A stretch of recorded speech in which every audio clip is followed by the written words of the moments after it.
कि प्रकृति में न जाने कितनी शक्तियां, कितनी विलक्षणताएं छिपी हुई हैं। अगर उन नियमों को हम जान लें तो हम उस संसार के जो पदार्थ हैं उनमें न जाने क्या क्या, कितनी शक्ति और कितनी वस्तुओं को प्रकट कर सकते हैं। और विज्ञान प्रकट कर रहा है। आज सारे चमत्कार विज्ञान के जो है वो नियम के ज्ञान से ही तो है।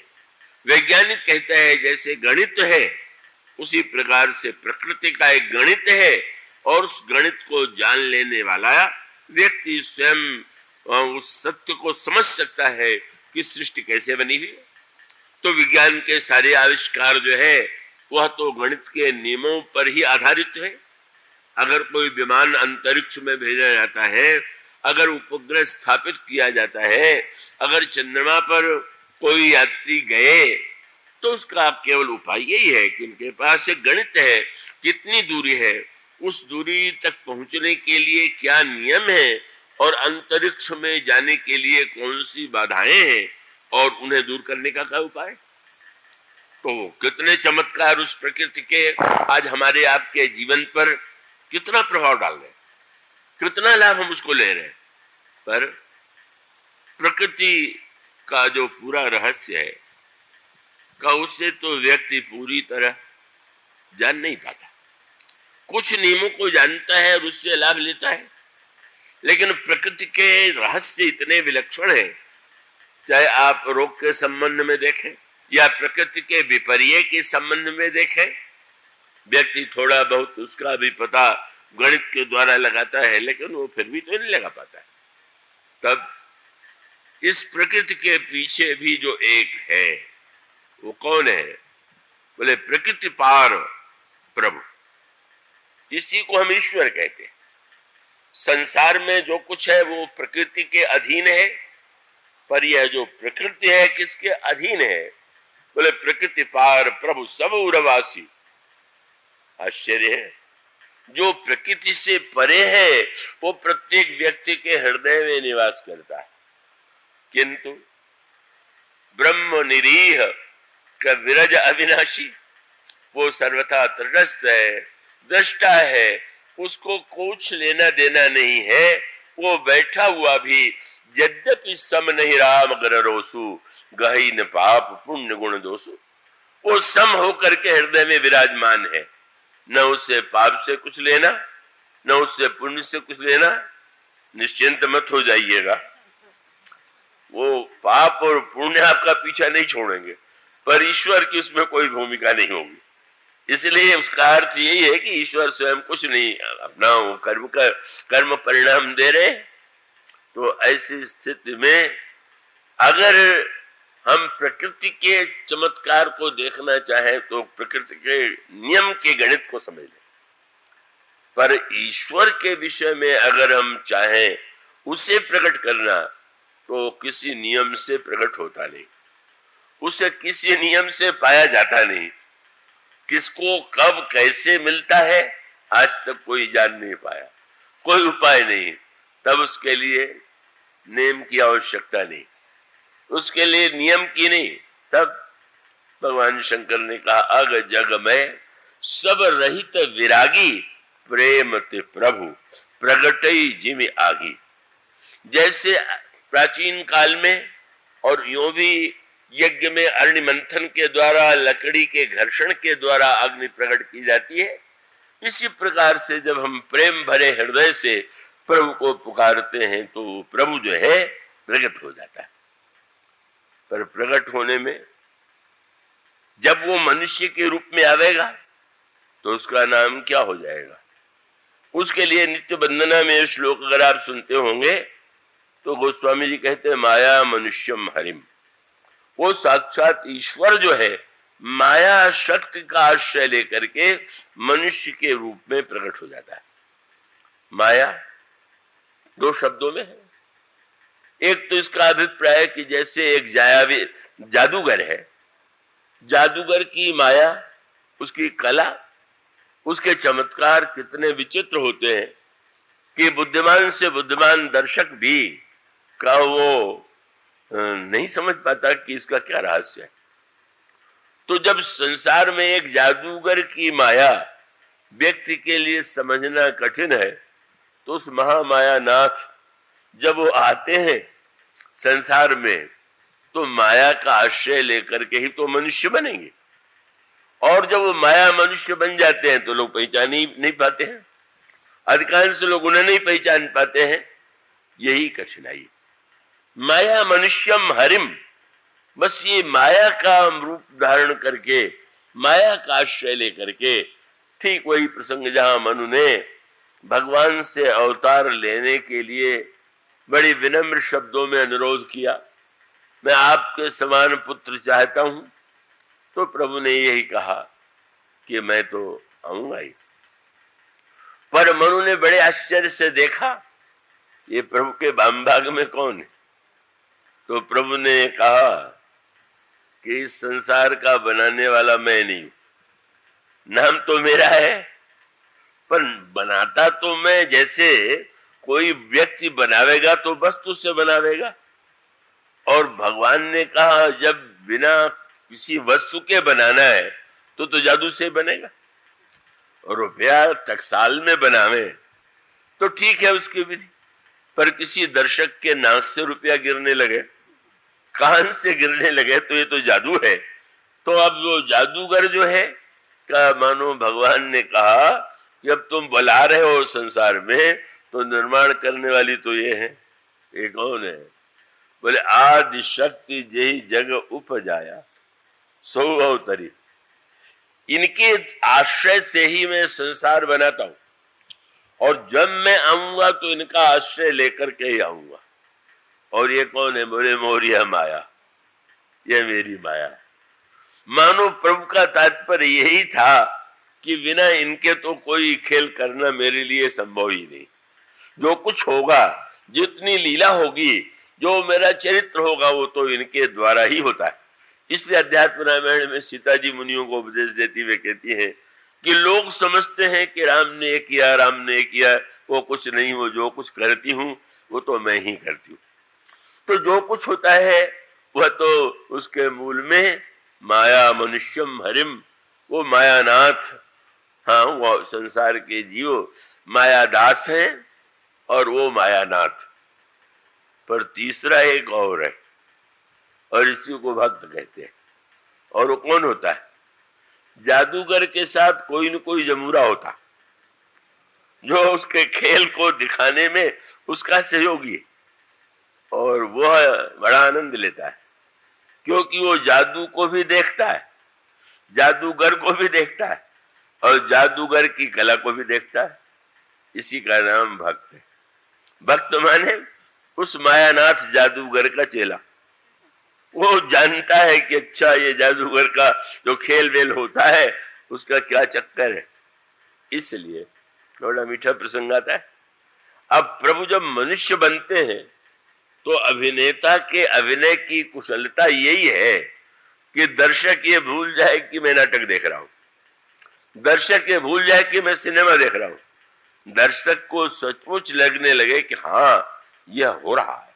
और सचमुच बहुत सशक्त जहां पर अभिनेता होते हैं, और जब अभिनय करते हैं तो दर्शक रोने लगता है, व्याकुल हो जाता है। अगर वो यही ध्यान रहे कि अरे तो झूठ मूठ में नाटक है, तो आंखों में आंसू क्यों आएंगे। और वो तो बड़ा प्रसिद्ध संस्मरण है, बंगाल के प्रसिद्ध विद्वान थे, अंग्रेजों के शासन में जब देश था, ईश्वर चंद्र विद्यासागर, कलकत्ते में एक नाटक खेला गया।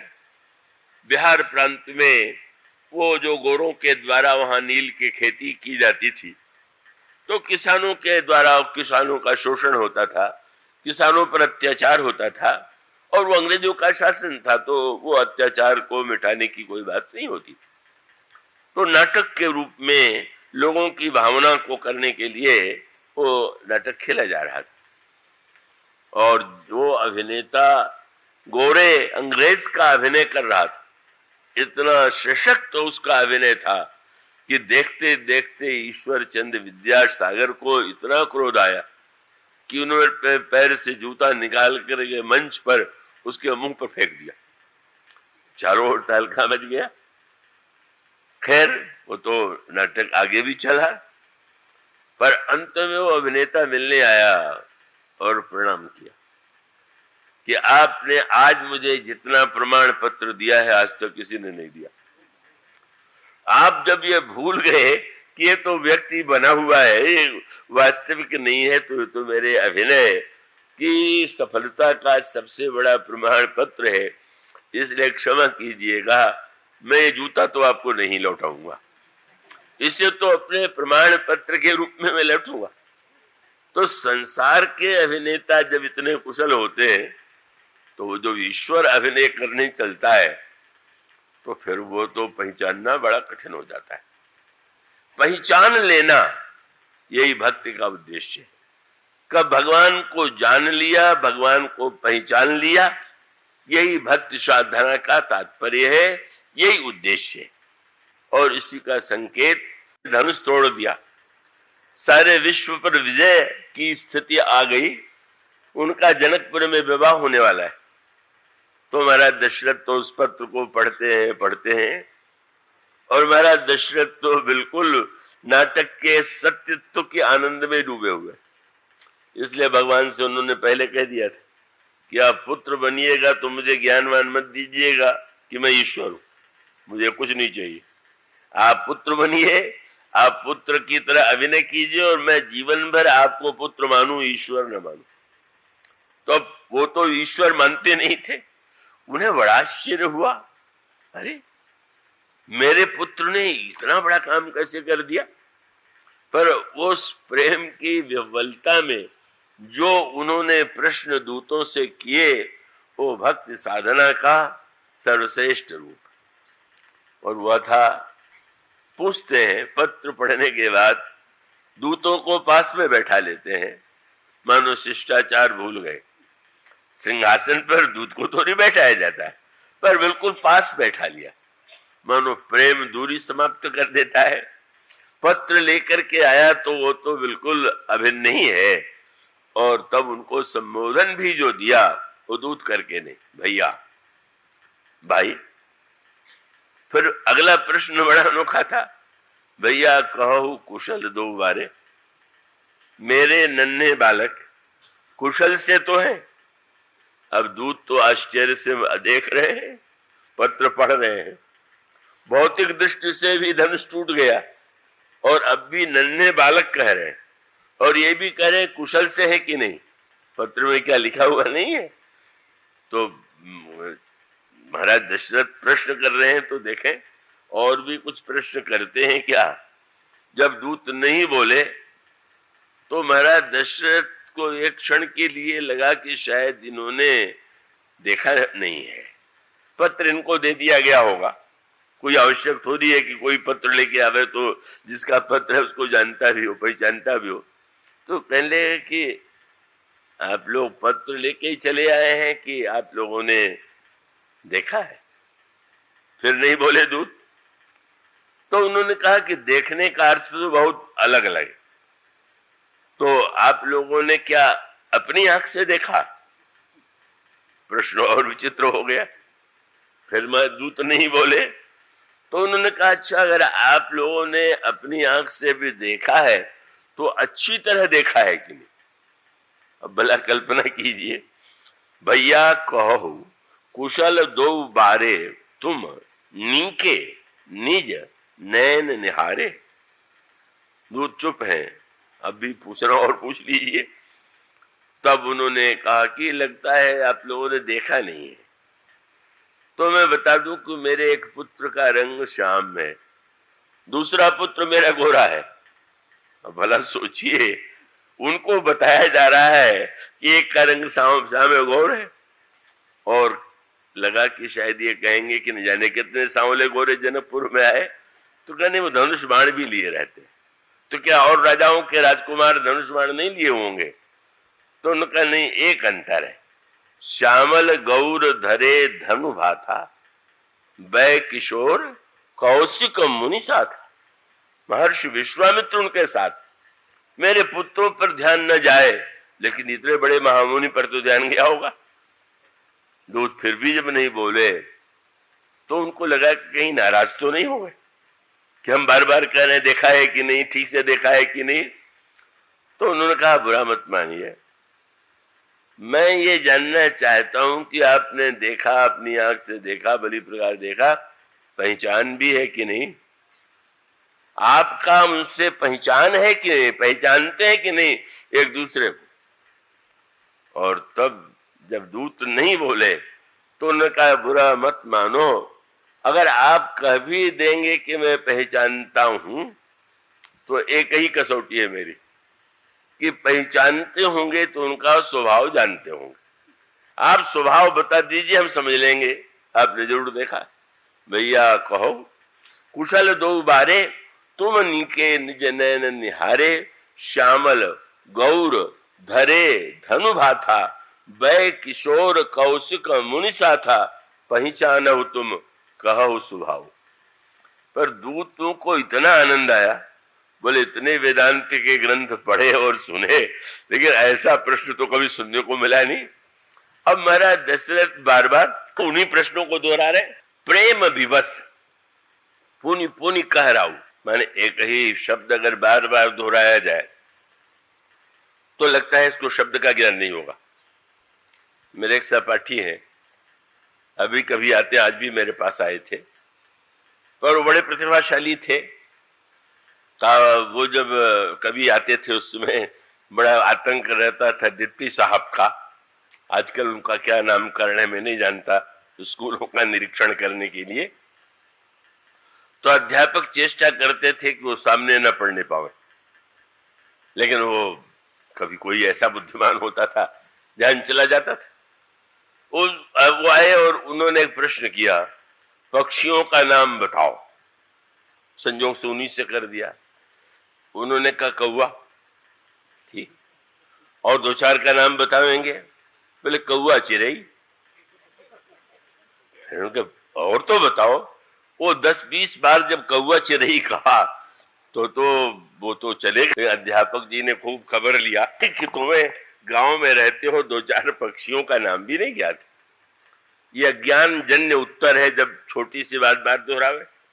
अब दशरथ जी बार बार कहते हैं पहचानते हो कि नहीं, स्वभाव जानते हो कि नहीं, देखा है कि नहीं। पर गोस्वामी जी ने कहा अज्ञान जो है वो प्रेम जन्य है, प्रेम विवश पुनि पुनि कह राऊ। और जब यह लगने लगा कि दूत तो नाराज हो गए इतनी जिरह करने से, तो कहने लगे कि सच बात तो ये है कि जा दिन ते मुनि गए लेवाई, तब ते आज सांच सुधि पाई। नहीं, आप लोग बहुत अच्छी तरह से वहीं से आ रहे हैं, और सत्य तो यह है कि जब से मुनि जी लेके गए तब से सच्चा समाचार तो आप लोगों से ही मिला। और फिर जाते जाते भी एक प्रश्न पूछ दिया। अच्छा ठीक है, आप लोग तो जो कह रहे हैं बिल्कुल ठीक है, पर मेरे मन में एक प्रश्न अवश्य है कि कहु विदेह कवन विधि जाने। महाराज जनक ने जो विदेह हैं, जिनको अपने देह का भान नहीं, उन्होंने कैसे जाना। और सचमुच यह बात दूतों को तो यही लगा कि महाराज कितने प्रेमी हैं, पूछ रहे हैं विदेह ने कैसे जाना। अरे सत्य तो यह है कि इनके पुत्रों को विदेही ही जानेंगे, देह वाला क्या जानेगा। वो तो दशरथ के पुत्र हैं, कोई व्यक्ति है ऐसा मान लेगा, पर सचमुच जानना बड़ा कठिन। ईश्वर को जानना कठिन, और जानने के बाद पहचानना तो और भी कठिन। जान लिया आपने किसी को, पर वो आपको पहचान ले, आप उसको पहचान ले, तब परिचय की प्रगाढ़ता। इसलिए यह जो पहचानना शब्द है, सचमुच जनक जैसे व्यक्ति के लिए, यद्यपि उन्होंने अंत में जान और पहचान लिया, वस्तुतः एक होड़ थी। और सचमुच यह मायानाथ जब अभिनय पर उतर आते हैं तो बड़े जानने वाले चक्कर में पड़ जाते। विश्वामित्र तो जानते थे कि श्री राम ईश्वर के अवतार, दशरथ जी से मांग करके ले आए, लेकिन प्रभु ने देखा कि जरा मायानाथ को भी, माया ये मुनि जी को भी तो जरा अपना खेल दिखलावे। अब प्रभु ने क्या किया, जा रहे हैं, कोई सुंदर फूल दिखाई दे जाता है, गुरुजी ये फूल कौन सा है, अब बताते हैं। उसके पश्चात कोई कोयल बोलने लगी तो भगवान और लक्ष्मण होड़ लग गई, कोयल की तरह कौन कूकता है। अब वो गुरुजी बड़े चक्कर में, और उससे भी बड़ा आश्चर्य तब हुआ जब एक तालाब था, सरोवर में कमल खिला हुआ था, और भगवान श्री राम ने कहा गुरुजी मैं तो पूजन के लिए फूल ले आऊं। जो जाने लगे इतने डर गए कि कहीं राम डूब न जाए। अरे नहीं नहीं नहीं, लौटाओ लौटाओ, हमें फूल नहीं चाहिए। गोस्वामी जी ने कहा पैठत तब भगवान श्री राम सिलन चढ़ चितवत खग मृग वन रुचिराई। और मुनि जी की दशा क्या हो गई, सादर सभय, डर गए। अगर ये भान होता कि ईश्वर है तो क्या उसके डरने डूबने का भी डर लगता क्या। पर गोस्वामी जी कहते सादर सभय सप्रेम पुलकी मुनि पुनि पुनि लेत बुलाई। नहीं नहीं नहीं नहीं है। मानो जब प्रभु ने अभिनय किया तो जो महानतम योगी था वो भी भ्रम में पड़ गया। पर उसी समय आ गई ताड़का, और जब प्रभु ने बाण चला करके ताड़का का वध किया तब गोस्वामी जी लिखते हैं तब ऋषि निज नाथ जिय चीन्हा। अरे सचमुच इनके अभिनय से मैं कैसा भ्रमित हो गया, ईश्वर। मानो जब वे अभिनय करते तो बड़ा से बड़ा ज्ञानवान भ्रमित हो जाता है।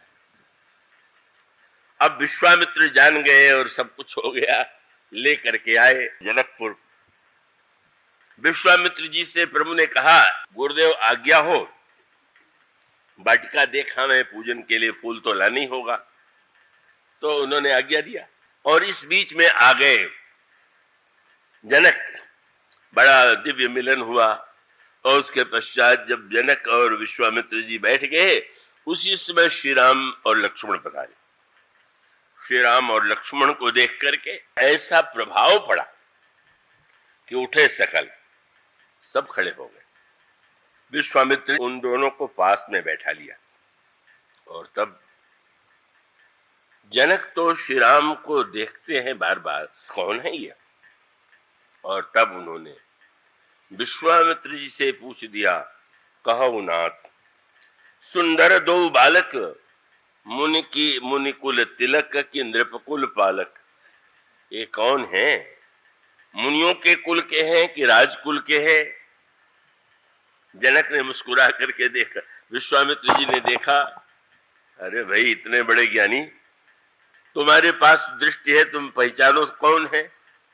और सचमुच मायानाथ जो थे इस चतुर दृष्टि वाले ज्ञानी की आंखों में परख में आ गए, और उनका महाराज मुझे तो ऐसा लगता है कि ब्रह्म जो निगम नेति कही गावा उभय वेश धरि की सुयावा। मुझे तो लगता है ब्रह्म ही दो वेश बना के आ गया।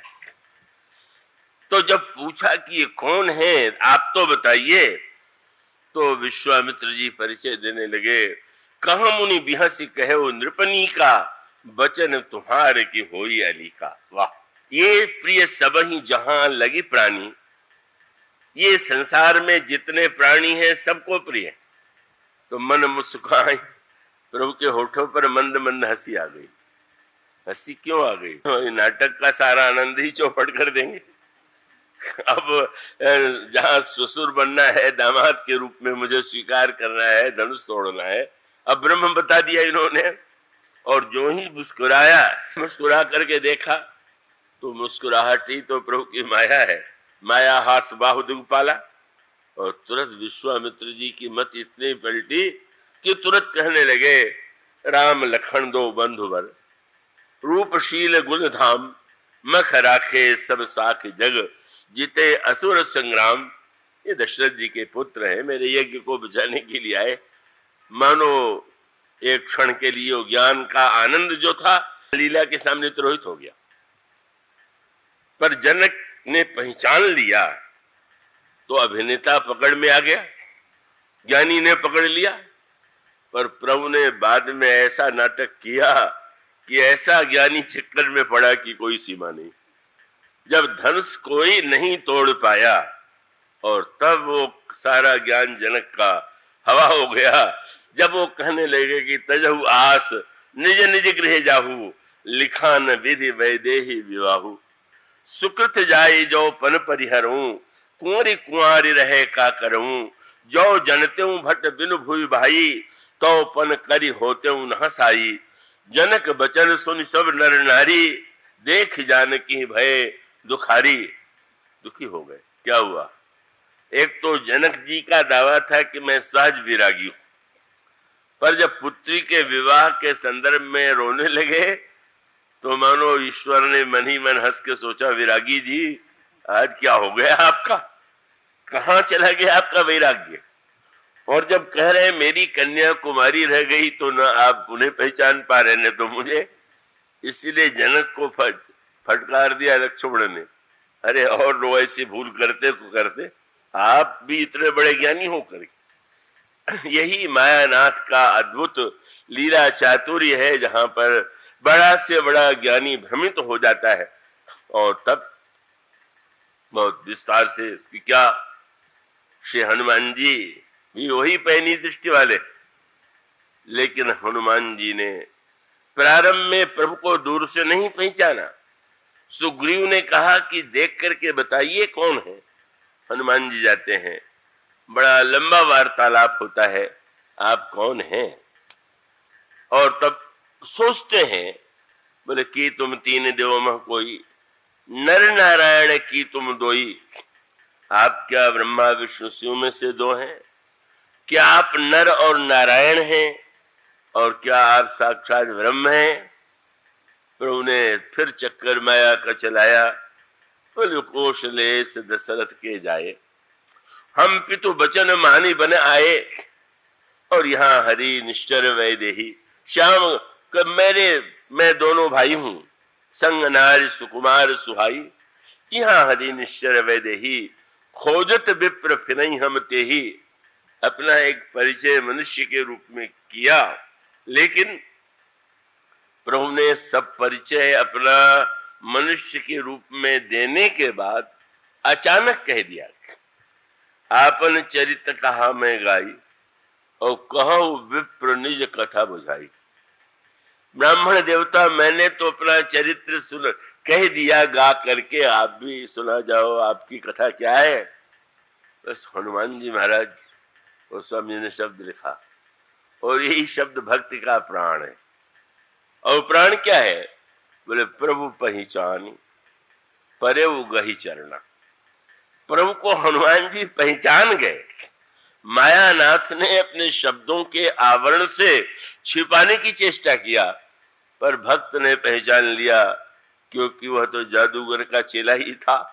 नट कृतक विकट कपट खगराया, नट सेव कहीं न व्यापी माया। इसलिए हनुमान जी ने से जब प्रभु ने पूछा, ब्राह्मण देवता आप कौन हैं, हनुमान जी पहचान गए। पर हनुमान जी से ने परिचय भी अनोखा दिया। प्रभु ने अपना मनुष्य के रूप में परिचय दिया, तो हनुमान जी ने कहा, एक मंद में मोह बस कुटिल हृदय अज्ञान का, मैं मंद हूं, मोह बस हूं, कुटिल हृदय हूं, अज्ञान हूं। आपको तो बड़ा दुख होगा जब आप कह रहे मैं ऐसा हूं। हनुमान जी ने तुरंत कहा कि प्रभु मंद होने का भी मुझे दुख नहीं, मोह बस होने का भी दुख नहीं, कुटिल हृदय और अज्ञानी हो का दुख नहीं। तब कहे दुख, यह आपका प्रश्न जो है कि तो आप कौन है, इस प्रश्न ने जितना मुझे दुख दिया उतना कोई दुख नहीं। क्या? बोले एक मंद में मोह बस कुटिल हृदय अज्ञान, और पुनि प्रभु मोहि विसारे, दीन बंधु भगवान। आप मुझसे पूछ रहे हैं ब्राह्मण देवता आप कौन है, मुझे सबसे बड़ा दुख इसी का है। प्रभु कह सकते हैं कि तो शिष्टाचार है, तुमने मुझसे पूछा कि मैं कौन, तो मुझे क्या नहीं पूछना चाहिए कि आप कौन है? हनुमान जी ने कहा, नहीं प्रभु मेरा पूछना ठीक, पर आपका पूछना ठीक नहीं। क्यों नहीं ठीक? मैं अगर आपको भूल गया तो कारण कौन है? बोले तब माया बस फिरे वो भुलाना, ताते मैं नहीं प्रभु पहचाना। माया का जो आपका दिव्य खेल है उसी के कारण में आपको पहचान नहीं पाया। पर प्रभु, जीव आपको न पहचान पावे पर आप भी यदि न पहचान पावे तो इससे बढ़ करके क्या दुर्भाग्य हो सकता है, क्या कष्ट की बात हो सकती है। मानो भक्त कहता है, अरे हो, ये मानने से क्या है कि वो ईश्वर है, कर्म के द्वारा सृष्टि चल रही है, चलो उससे देखें, उसे जाने, उससे परिचय प्राप्त करें। और वह मायानाथ जब प्रसन्न हो जाता है तब मानो वह अपने माया के आवरण को चाहे स्वयं दूर कर दे, अथवा जीव जो है वो अपने प्रेम की दृष्टि के द्वारा, परशुराम जी जैसा महापुरुष भी जिनके नाटक के सामने भ्रमित होकर के राजकुमार और क्षत्रिय मान बैठा, इतने कुशल अभिनेता, मानो वह ईश्वर मायामय रूप में जब अवतार लेता है, जब वह नाटक करता है तो जो जीव है उसे पहचान नहीं पाता। और जब जीव प्रभु को पहचान ले और प्रभु भी अपरिचय का जो नाटक किए हुए वो दूर कर दे, धन्य है यह तापस। गोस्वामी जी ने कहा, यहाँ तो हनुमान जी ने तो शब्द के द्वारा सुन करके परिचय प्राप्त किया, पर यह तो अनोखा तापस।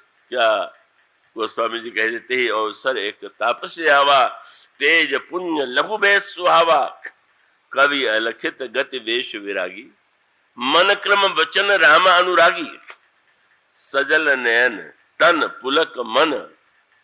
क्या हुआ? बोले भगवान राम को निज इष्ट देव पहचान।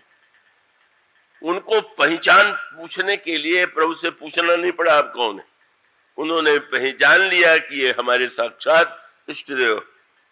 और प्रभु को भी नहीं पूछने की बात आई कि तुम कौन हो, मानो इष्ट ने प्रभु को पहचान लिया, इष्ट ने ईश्वर को पहचान लिया, ईश्वर ने जीव को, साधक को, प्रेमी को पहचान लिया। और जब दोनों से एक दूसरे का परिचय हो जाता है तो व्यक्ति उस लीला का आनंद लेता है, वो लीला नायक की लीला का एक पात्र बन जाता है और वो कहता है, प्रभु जैसा अभिनय आप कराना चाहें वैसा करें। मानो यह प्रेम ही वो है जो माया के आवरण को दूर करके प्रभु से परिचय प्राप्त कराता है।